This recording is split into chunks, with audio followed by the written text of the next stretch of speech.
Hello guys, welcome back to Trading for Beginners, and in this video I'm going to show you how can you change your language of your Hamster Kombat. So without any further ado, let's dive right into this exciting video.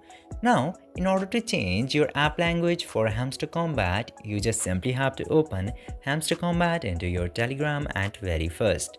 And after opening Hamster Kombat, you will get to see this homepage.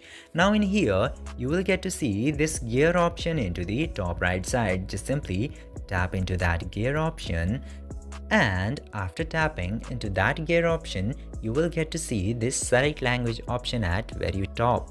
Just simply tap to select language, and now you can select any of the languages that are mentioned into this section.